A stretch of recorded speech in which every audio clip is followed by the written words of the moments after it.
안녕하세요. 여러분들에게 소프트웨어 관련 최신 소식을 전달하는 아테크입니다. 이번에 알아볼 내용은 바로 빅데이터입니다. 여러분, 저희가 처음 올린 영상의 주제를 기억하시나요? 바로 인공지능이었는데요. 오늘 알아볼 내용인 빅데이터도 인공지능과 매우 밀접한 관계를 지니고 있습니다. 빅데이터도 인공지능처럼 우리 생활을 편리하게 만들어주기도 하지만 우리에게 큰 피해를 줄 수도 있다는 사실 알고 계시나요? 이번에도 IT 전문가 돈 박사님과 함께 빅데이터에 대해 알아보도록 하겠습니다.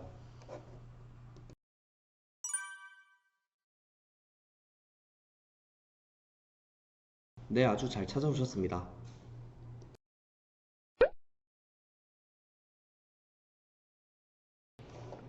빅데이터란 기존의 데이터베이스 관리 도구의 능력을 넘어서는 대량의 정형 또는 심지어 데이터베이스가 아닌 비정형의 데이터 집합조차 포함한 데이터로부터 가치를 추출하고 결과를 분석하는 기술을 의미합니다. 빅데이터의 기술로는 크게 네 가지가 있습니다. 첫 번째로 아파치 하둡은 자바를 활용한 소프트 프레임워크로 대량의 자료를 처리할 수 있는 큰 컴퓨터 클러스터에서 동작하는 분산 응용 프로그램을 지원합니다.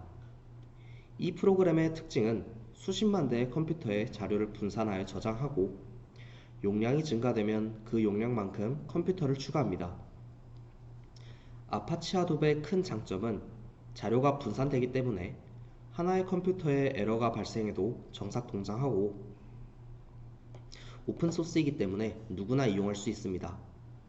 두 번째로 텍스트 마이닝은 가공되지 않은 텍스트 데이터에서 자연 언어 처리 기술에 기반을 두어 유용한 정보를 추출하고 가공 AT를 이용해 주요 단어들의 사용 빈도와 의미 등을 분석하는 기법입니다.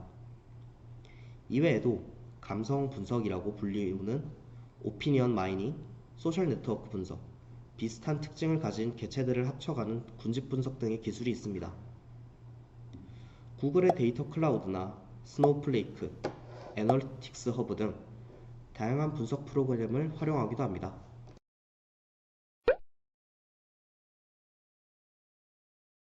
우리나라의 주요 카드 업체들은 소비자들의 행동 패턴을 분석하여 마케팅에 활용하고 신규 상품 개발 및 상품 추천에 빅데이터를 활용하고 있습니다.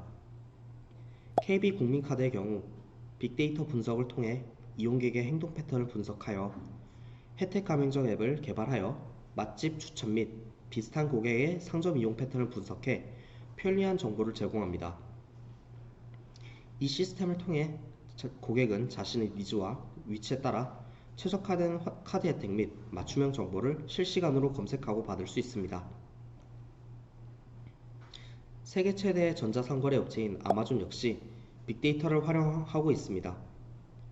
소비자가 제품을 탐색하는 시간이 평균보다 길어지면 과거 구매 내역, 반품 내역, 상품의 가격 등을 이용해 이 제품을 살 것인지 예측합니다.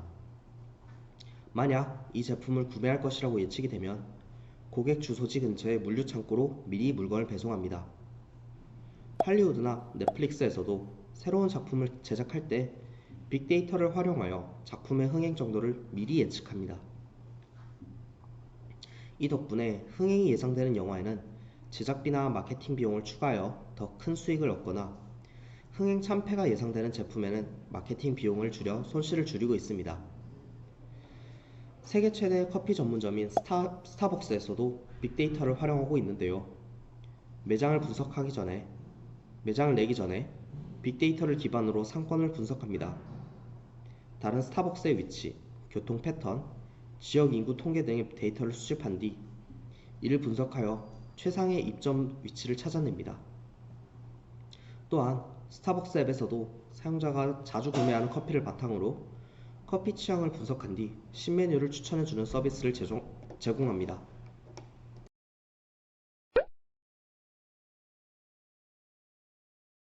빅데이터에서 활용되는 이론은 바로 큰 수의 법칙입니다. 빅데이터는 많은 사람으로 구성된 집단에서 얻은 데이터이기 때문에 통계적 경향성이 나타나는데요. 그 때문에 통계학의 핵심인 큰 수의 법칙이 적용됩니다. 큰 수의 법칙은 확률에서 어떤 일을 몇 번이고 되풀이할 경우 일정한 사건이 일어날 비율은 횟수가 많아질수록 일정한 값에 가까워진다는 법칙을 말합니다. 쉽게 설명하기 위해 예를 들자면 동전을 10번 던졌을 때 전부 앞면이 나올 수도 있지만 시행 횟수가 커질수록 앞면이 나올 확률은 50%에 수렴합니다. 이제 다시 빅데이터로 넘어가면 빅데이터는 수십 테라바이트의 방대한 모집단이 있기 때문에 정확도가 높습니다. 그러나 모집단의 크기뿐만 아니라 데이터의 질도 중요합니다. 구글에서는 2008년에 구글 검색어를 활용해 전염병 발생, 전파에 관한 예측 서비스를 제공했지만 잦은 예측 실패로 서비스를 종료했습니다. 전 세계 사람들이 사용하는 검색 엔진이라 방대한 모집단이 있었음에도 불구하고 왜 실패하였을까요? 원인은 수집한 데이터가 단순 검색어였기 때문에 데이터의 질이 낮아서 정확한 예측이 불가능했던 것입니다.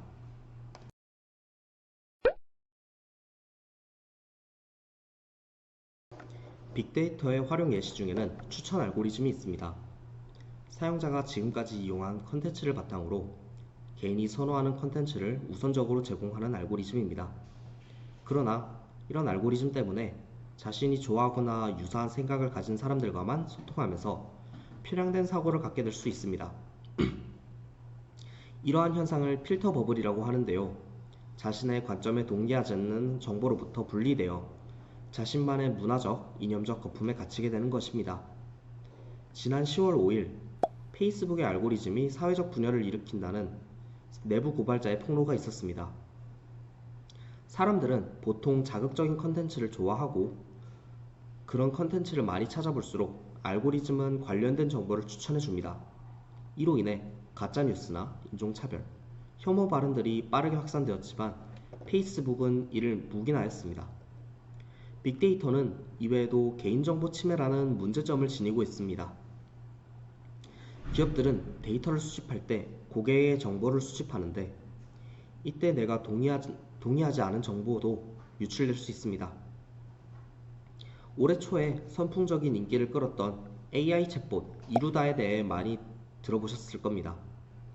실제 사람처럼 대화하는 모습에 많은 인기를 얻었지만 개발에 활용한 데이터가 사용자들이 실제로 주고받은 메신저 대화 내용을 무단으로 사용하여 큰 논란이 되었습니다.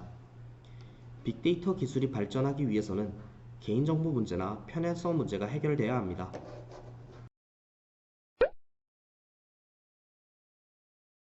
빅데이터는 현재 개인정보 침해와 확증 편향이라는 두 문제를 직면하고 있습니다. 이를 반대로 생각해보면 개인정보를 이용하지 않는 분야에서 빅데이터는 큰 강점을 보이고 있습니다. 먼저 환경보호를 위한 빅데이터가 개발되고 있습니다.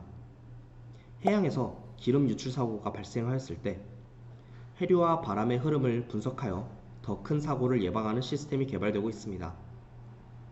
그리고 자율주행 자동차에서도 빅데이터가 활용되고 있습니다. 도로에 의해서 발생할 수 있는 여러 상황들이나 교통정보를 수집하여 각기 다른 상황에 대처할 수 있는 자율주행 자동차가 개발되고 있습니다.